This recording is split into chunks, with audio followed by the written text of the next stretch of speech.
So last week we first started talking about Phil Haney, and then lo and behold, Louie Gohmert on the floor of the U.S. Congress gives about a 45-minute speech on his friend Phil Haney, and I just want to play a little bit of it for you because I think it's worth listening to. So listen to Louie Gohmert here on Phillip Haney. I've had a friend that I met here years ago named Phillip Haney. Phillip studied Arabic culture and language while he was working as a scientist in the Middle East before he became a founding member of the Department of Homeland Security in 2002. He won numerous awards and commendations from his superiors for meticulously compiling information and producing actionable reports that led to the identification of hundreds of terrorists. He specialized in Islamic theology and the strategy and tactics of the global Islamic movement. He wrote a book after he retired from government service, a takeoff on the Obama administration's slogans, see something, say something. But as he experienced firsthand, he saw things that were a threat to this country. He said something, and he was severely punished for it because apparently the Obama administration had some radical Islamic ties that they did not want anybody, including Phillip Haney, to expose.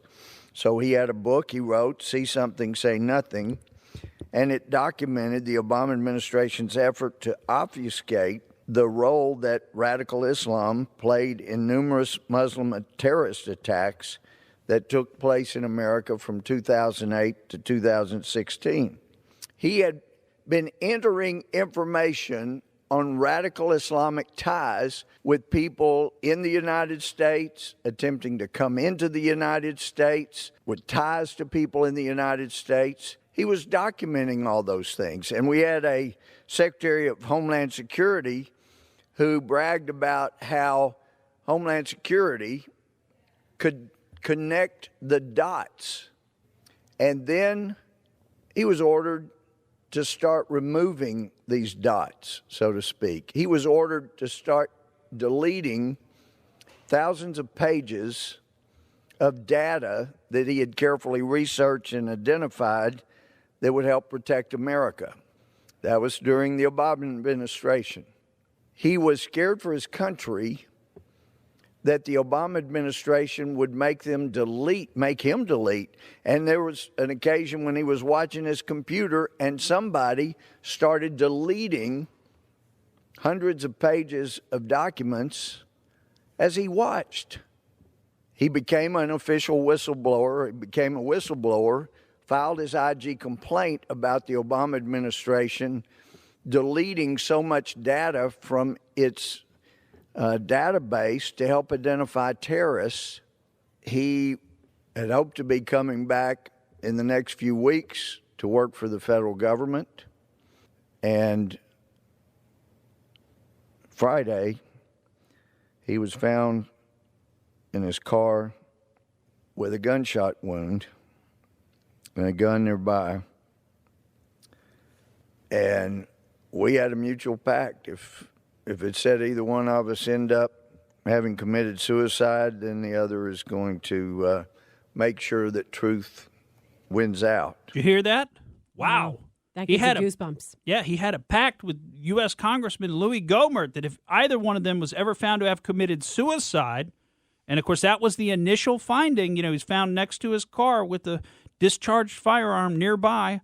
And this is in Amador County, California, which is right outside of San Francisco in the hills of the Sierra Nevadas. He was found shot basically on a deserted road. This guy was getting ready to come back to the U.S. government and come back to work with the U.S. government to fight radical Islamic terror.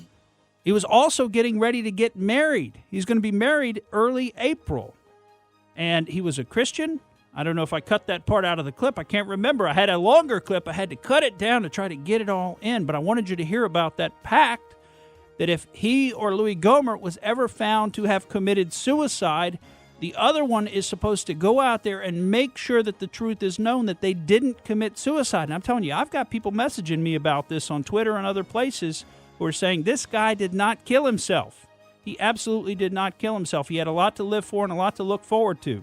So apparently the Amador County Sheriff has retracted the suicide determination and is looking into this a little bit more, and we'll have to see what happens. I'm Morgan Streetman, and that's the way I see it. Thank you for listening to the Morgan Streetman Show. We hope you enjoyed what you heard, and if you did, please click like and subscribe to help us out. And remember that we recommend that you exercise your brain at least once a week.